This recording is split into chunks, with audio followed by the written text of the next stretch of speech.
Alam mo ba, ang karaoke ay isa sa mga pinakasikat na libangan ng mga Pilipino. Ngunit marami ang naniniwala na Pilipino rin ang unang nag-imbento ng karaoke.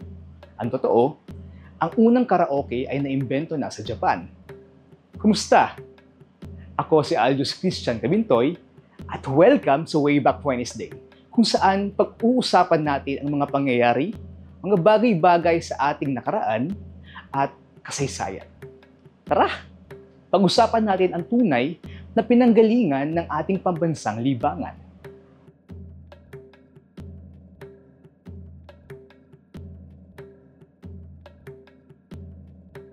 Kapag may handaan, inuman o simpleng banding, hindi pwedeng mawala ang karaoke.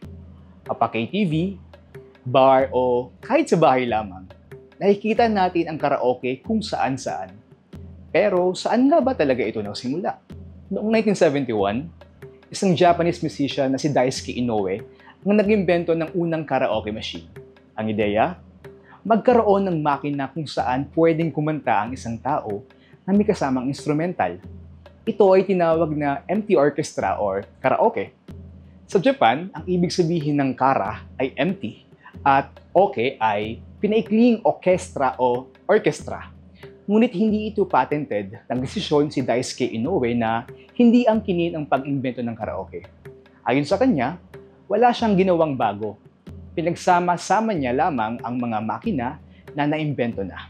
Kaya noong 1975, isang Pilipino na nagngangalang Roberto Del Rosario ang nag-develop ng sing-along system, isang mas modernong bersyon ng karaoke at siya ang nag-patent nito. So ang konklusyon, si Daisuke Inoue ang unang nakaisip at gumawa ng makina, pero si Roberto Del Rosario ang opisyal na kinilalang may-ari ng teknolohiyang ito. At kahit hindi natin ito naimbento, tayo ang nagdala ng karaoke sa mundo. Sa kahit anong sulok ng planeta, kapag may mic, siguradong may kantahan at nangunguna ang mga Pilipino. Kung nais ninyong malaman ang buong kwento, tumingin lamang sa comment section at nandoon ang mga link ng sources ng video na ito. At samahan ninyong muli kami sa susunod na Wayback Wednesday. Ako si Aldous Christian Cabintoy at ngayon, alam mo na!